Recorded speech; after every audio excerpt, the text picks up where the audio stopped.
எல்லாருக்கும் வணக்கங்க. First test டே 1 முடிஞ்சிருச்சு. டே 1ல் வந்து இந்தியா வந்து சூப்பராக பேட்டிங் ஆடினாங்க. 359 ஃபார் 3ங்க. சூப்பராக பேட்டிங் ஆடினாங்க இந்தியா. கேஎல் ராகுலும் எஸ்எஸ்சி ஜெய்ஸ்வாலும் ஓப்பனிங் பார்ட்னர்ஷிப் சூப்பராக விளாண்டாங்க. 91 ரன்ஸு. கேஎல் ராகுல் வந்து 42ல் அவுட் ஆகிட்டாருங்க. அடுத்தது வந்து 1 டவுனாக வந்து சாய் சுதர்ஷன் வந்து டக் அவுட் ஆகிட்டார். ஃபஸ்ட்டு டெஸ்ட் அவரே வந்து டக் அவுட் ஆகிட்டார்.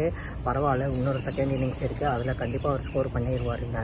ஆனால் என்ன மாதிரி பேட்டிங் டிஸ்பிளேங்க. எஸ்எஸ்சி ஜெய்ஸ்வாலும் சுப்மன் கில்லும் 100 ரன் பார்ட்னர்ஷிப் போட்டு சூப்பராக டீமை வந்து கொண்டு போயிட்டாங்க. டே 1ல் ஃபஸ்ட்டு வந்து கேஎல் ராகுலும் எஸ்எஸ்சி ஜெய்ஸ்வாலும் 91 ரன்ஸ் பார்ட்னர்ஷிப் போட்டாங்க ஸ்டாண்ட்ஸு. அடுத்தது வந்து சுப்மன் கில்லும் எஸ்எஸ்சி ஜெய்ஸ்வாலும் 100 ரன் பார்ட்னர்ஷிப் போட்டாங்க. 2 பேருமே செஞ்சுரி அடித்தாங்க. சூப்பராக பேட்டிங் ஆடினாங்க 2 பேருமே. விக்கெட் வந்து நல்லா க்ரீனிஷாக இருக்குது. பால் ஸ்விங் ஆகும் என்ன ஆகும்னு சொன்னாங்க எல்லோரும். பட் ஆனால் விக்கெட் வந்து ஸ்விங் ஆகலை, ஒன்றும் ஆகலை. நல்லா பேட்டுக்கு வந்துச்சு பால். 2 பேரும் லிட்டரெல்லாம் வந்து பொழந்து எடுத்துட்டாங்க. 2 பேருமே சூப்பராக பேட்டிங் ஆடினாங்க 2 பேருமே.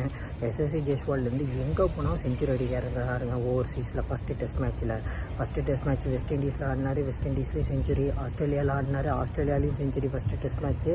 இப்போ வந்து இங்கிலாண்டில் ஆடிருக்காரு, இங்கிலாந்துலேயும் ஃபஸ்ட் மேட்ச்சே டெஸ்ட்டு செஞ்சுரி அடிச்சிருக்காரு. சூப்பராக பேட்டிங் ஆடுறாருங்க. எப்பா என்ன மாதிரி பிளேயரு. கிராம்ஸ் வந்துருச்சு 91ல் இருக்கும்போது. ஆனால் விடாமல் அந்த கையில் கிராம்ஸ் வந்தது விடாமல் சூப்பராக பேட்டிங் ஆடி டீமை கொண்டு போயிட்டார் எஸ்எஸ்சி ஜெய்ஸ்வால். ஒரு சூப்பர் பேட்டிங் டிஸ்பிளே தான் அது எஸ்எஸ்சி ஜெய்ஸ்வால் தான். நேற்று ரொம்ப அழகாக ஆடினார். ஒரு மிஸ் ஷாட் கூட ஆடல, சூப்பராக ஆடினார். பஷீரெல்லாம் செம்மையாக பொழந்து எடுத்தாருங்க. அப்படியே தூக்கி போட்டார் பஷீர். பீச்சில் நின்ன இடத்துலேயே வந்து அடித்தார் பாருங்க ஒரு ஷாட்டு. லாங் அண்ட் சூப்பராக இருந்துச்சு. நல்ல ட்ரேட்மார்க் ஷாட். சூப்பராக ஆடுறாரு. பயங்கரமான பிளேயருங்க எஸ்எஸ்சி ஜெய்ஸ்வால். ஒரு சூப்பர் வாட்ச் அவுட் பிளேயராக இருக்கார். எல்லா டெஸ்ட்லேயும் நல்ல ஒரு க்ரோத்து. இப்போயே பார்த்தீங்கன்னா ஒரு 800 ரன்ஸ் அடிச்சிட்டார் இங்கிலாண்டுக்கு எகென்ஸ்டாக. இங்கிலாண்டுக்கு மட்டுமே எகென்ஸ்டாக ஒரு 800 ரன்ஸ் அடிச்சிட்டார். இந்த சீரீஸ் முடிகிறதுக்குள்ளே 1000 கூட கிராஸ் பண்ணலாம், சொல்ல முடியாது. ஏன்னா அவ்வளோ ஒரு பிரைட் டேலண்ட் எஸ்எஸ்சி ஜெய்ஸ்வால். சூப்பராக பேட்டிங் ஆடினாருங்க. எப்பா சூப்பராக batting display by Yashasvi Jaiswal. அடுத்தது வந்து சுப்மன் கில் மேலே நிறையா கொஷின் மார்க் இருந்துச்சு. கேப்டன்ஷிப் கொடுத்துருக்காங்க. அவர் ஓவர்சீஸ்லாம் செஞ்சுரி அடித்ததில்லை. எப்போ எதனால் அவங்களுக்கு அவர் கேப்டன்ஷிப்னா கொடுத்தீங்கன்ட்டு ஏகப்பட்ட கொஷின் வந்துருந்துச்சு. அந்த கொஷின்ஸ்க்கு எல்லாத்துக்கும் ஒரு முற்றுப்புள்ளி வச்சு இப்போ நான் தான் பிரின்ஸ் கில்லுன்ட்டு வந்து காமிச்சிட்டாரு. ஒரு லைஃப் கூட கொடுக்குற சுப்மன் கில் சூப்பராக பேட்டிங் பண்ணார். பாலை கரெக்டாக மீட் பண்ணார். ஆன் ட்ரைவ்லாம் செம்மையாக அடித்தாருங்க. அப்பா சூப்பராக ஆடினார். லிட்ரலாக பென் ஸ்டோக்ஸு அந்த கிறிஸ் ஓக்ஸ்லாம் குழந்தை எடுத்துட்டாருங்க. சுப்மன் கில் சூப்பராக பேட்டிங் ஆடினார். செஞ்சுரியும் அடிச்சிட்டாரு. 127ல் நாட் அவுட்டில் இருக்கார் சுப்மன் கில். சொல்ல முடியாது, இன்றைக்கி கூட டே 2ல் வந்து 200 கூட அடிக்கலாம். என்னன்னா மாதிரி பேட்டிங் டிஸ்பிளே ஆடினார். ஆனால் கில்லு வந்து ஏன் பிரின்ஸ் கில்லுங்கிறது வந்து ப்ரூவ் பண்ணிட்டாருங்க. நம்பர் 4ல் வந்து விராட் கோலி வந்து கேப்டன் ஆகி ஃபஸ்ட்டு டெஸ்ட்டில் செஞ்சுரி அடித்தார். அதே மாதிரி பிரின்ஸ் கில்லு வந்து குருவை மாதிரியே சிஷியனும் வந்து நம்பர் 4ல் டெஸ்ட் கேப்டன் ஆகி ஃபஸ்ட்டு மேட்ச்சை செஞ்சுரி அடிச்சிருக்காரு. 2 பேருக்குமே நல்ல ஒரு பாண்டிங் இருக்குது போல். செமையாக ஆடிக்கிட்டு இருக்காங்க 2 பேரும். விராட் கோலியோட லெகசியை வந்து சுப்மன் கில் வந்து கண்டினியூ பண்ணுவாரான்னா போக தெரியும். ஆனால் ஃபஸ்ட் மேட்ச்லேயே இப்போ கேப்டன் ஆகி ஃபஸ்ட் மேட்ச்லேயே நம்பர் 4ல் செஞ்சுரி அடித்தது வந்து ஒரு பெரிய விஷயம். Super batting display by Shubman கில்லை வந்து பாராட்டியே ஆகணும். அவர் பேட்டிங்கில் ப்ரூவ் பண்ணிட்டாரு. அடுத்தது வந்து கேப்டன்ஷிப்பில் வந்து எப்படி ப்ரூவ் பண்ணுவார், என்ன பண்ண போகிறாரு கேப்டன்ஷிப்லங்கிறது வந்து பெரிய கொஸ்டின் மார்க் இருக்குது. பவுலிங்கில் ஃபீல்டிங் வரும்போது தான் தெரியும். இப்போதைக்கு பேட்டிங்கில் வந்து நல்லா ப்ரூவ் பண்ணிட்டாரு. ஓவராலாக வந்து நல்ல பேட்டிங் டிஸ்பிளே இந்தியா பண்ணிட்டாங்க. சுப்மன் கில்லும் எஸ்எஸ்சி ஜெய்ஸ்வாலும் லீட் பண்ணிட்டு போயிட்டாங்கங்க. அதே மாதிரி இந்த மைக்கேல் வான்லாம் நிறையா பேட்டி கொடுத்துருந்தாரு. இந்தியா வந்து ஒயிட் வாஷ் பண்ணிடுவாங்கன்ட்டு. அதெல்லாம் வந்து இந்தியா வந்து முறியடிச்சிருவாங்கன்னு நினைக்கிறேன். கண்டிப்பாக இந்த சீரியஸ் வந்து ஒரு பெரிய சீரியஸாக தான் இருக்கும் இந்தியாவுக்கு. எப்படி கொண்டு போகிறாங்கன்னு தெரியல. ஆனால் ஃபஸ்ட்டு டே வந்து சூப்பராக கொண்டு போயிட்டாங்க இந்தியா. அடுத்த டெஸ்ட்டு வந்து எப்படி டே போக தான் தெரியும் எப்படி கொண்டு போகிறாங்கன்ட்டு. இன்றைக்கி டே 1 வந்து சூப்பராக போணுச்சுங்க. அடுத்தது வந்து நம்ம யாரை பற்றி பார்க்க போகிறோம்னா ரிஷப் பந்த். எப்பா ஆஸ்திரேலியாவில் விட்டதை வந்து இங்கே வந்து பிடிக்கிறாருங்க. ஃபஸ்ட்டு பாலே இறங்கி வந்து விட்டார் பாருங்கள். 2வது பாலே இறங்கி வந்து பென் ஸ்டோக் தலைக்கு மேலே போணுச்சு. பென் ஸ்டோக் கையை வச்சு தடுக்க பார்த்தாரு. அதெல்லாம் கையெல்லாம் பட்டதுன்னா கையோட போயிருக்கும் போல். பாலோட சேர்த்து பென் ஸ்டோக்ஸும் 4 போயிடுச்சுங்க. என்ன மாதிரி ஆடினாருங்க ரிஷப் பந்த். ஒரு 65 அடித்தார். என்ன கேமியோ ஒரு ஆடினது. அவர் ஆடினால தான் இந்தியா வந்து 350க்கு மேலே கிராஸ் பண்ணாங்க டே 1ல். அவர் மட்டும் பேட்டிங் வந்து இப்படின்னா ஆடாமல் இருந்திருந்தாருன்னா ரொம்ப கஷ்டமாக போயிருக்கும். Super batting display by Rishabh Pant. செம்மையாக பேட்டிங் ஆடினார். டில்லுக்கு துட்டுன்னு பேட்டிங் ஆடினார். பயங்கரமாக பேட்டிங் ஆடினாருங்க. ரிஷப் பந்த் வந்து இன்னும் நல்லா ஆடி இன்றைக்கி நல்லா ஆடினார்னா டே 2ல் செஞ்சுரி அடிக்க கூட நிறையா சான்ஸ் இருக்குது. ரிஷப் பந்த் மாதிரி எப்போ அந்த ஸ்டோக்ஸை வந்து அடித்த ஷாட்டு பயங்கரமாக இருந்துச்சு. அதுலேயும் 50 அடிக்கும்போது கிறிஸ் ஸ்டோக்ஸ் அடிப்பார் பாருங்கள். மிட் விக்கெட்டுக்கு மேலே தூக்கி அடிக்க போவார், பாட்டமில் போட்டு லாங் ஆனில் போயிட்டுருக்கோம், மிட் ஆனுக்கு மேலே போயிட்டுருக்கோம் 4 செம்மையாக ஆடினார். அவருக்கே தெரில அந்த ஷாட் ஆடினது எப்படின்ட்டு. அந்த ஷாட்லாம் ரிஷப் பந்த் மட்டும்தான் ஆட முடியும், வேறு யாராலையும் ஆட முடியாது. ரிஷப் பந்த் வந்து லிட்ரலாக இங்கிலாந்து டீமை வந்து பொழந்து எடுத்துட்டார். எல்லா பவுலர்ஸையும் தனியாக எல்லாத்தையும் அடிச்சிட்டார். அந்த டாங்லிங்கு, கிறிஸ் ஓக்ஸு, பென் ஸ்டோக்ஸு போட்ட எல்லாரையும் பொழந்து எடுத்துட்டாருங்க ரிஷப் பந்த்.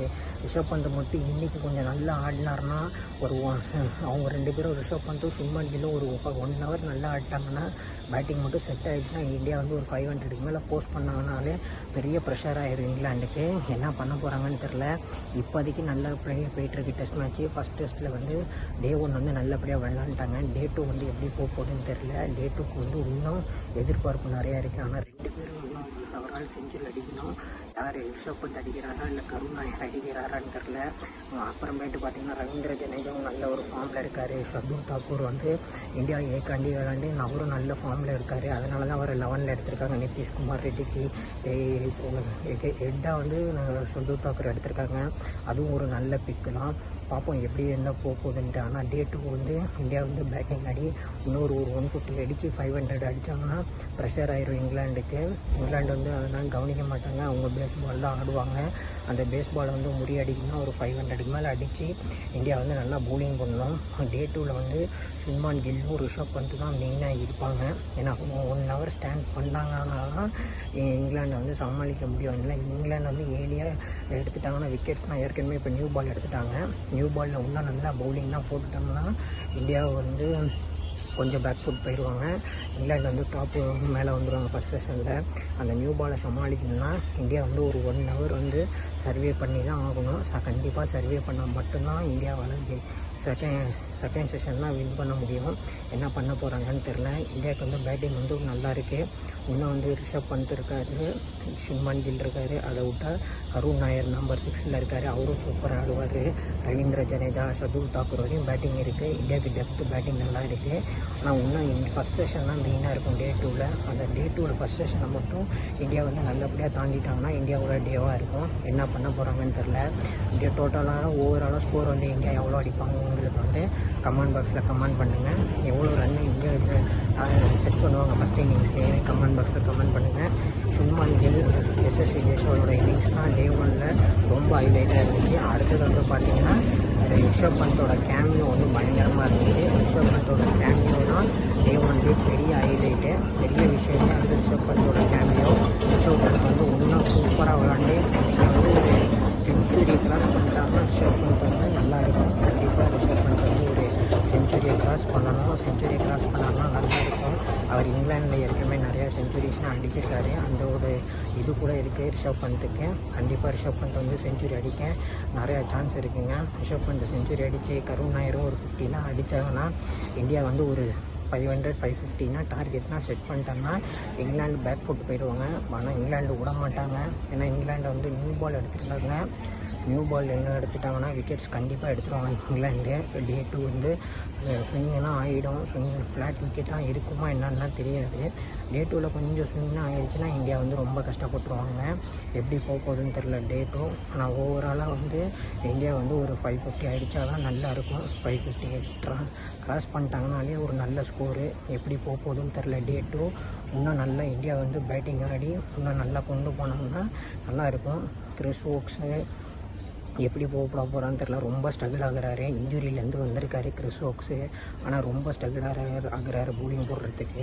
அடுத்து வந்து பஷீரனா பொழந்து எடுத்துட்டாங்க. ரிஷப் பந்த், எஸ்எஸ்சி ஜெய்ஸ்வாலும் சரி, சுப்மன் கில்லும் சரி பஷீரை பொழந்து எடுத்துட்டாங்க.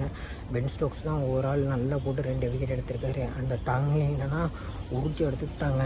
அவர் நல்ல பேஸ் போடுறாரு. பட் ஆனாலும் இந்தியா பேட்ஸ்மேன்ஸ் வந்து அதெல்லாம் உரிச்சி எடுத்துடுறாங்க. ஏன்னா இன்றைக்கி வந்து இங்கிலாண்டோட பவுலிங் தான் மெயினாக இருக்கும். பவுலிங் பேட்டிங் இங்கிலாந்து வந்து நல்லா போட்டு நல்ல ஒரு விக்கெட்ஸ்லாம் எடுத்து செட் பண்ணாங்கன்னா நல்லாயிருக்கும். இல்லை பவுலிங்கில் நேற்று மாதிரி தான் பவுலிங் மறுபடியும் போட்டாங்கன்னா இங்கிலாந்துக்கு வந்து சஃபர் ஆகிடுவாங்க, இந்தியா வந்து டாப்பில் போயிடுவாங்க. டே 2 வந்து ரொம்ப முக்கியமான டே. ஒரு டெஸ்ட் மேட்ச்சில் யார் வின் பண்ணுவாங்கிறது வந்து இந்த டே 2 வச்சு கண்டுபிடிச்சிடலாம். இந்தியா பேட்டிங் ஆடி நல்லா ஒரு 550 600க்கு மேலாம் கிராஸ் பண்ணிட்டாங்கன்னா இங்கிலாந்துக்கு ரொம்ப கஷ்டமாக போய்டும். என்ன பண்ண போகிறாங்கன்னு தெரில. இங்கிலாண்டோட பவுலிங்கில் தான் இருக்குது, எப்படி போட போகிறாங்கன்னு பார்க்கலாம். டே 2 எப்படி இருக்குங்கிறத பார்க்கலாம் நம்ம.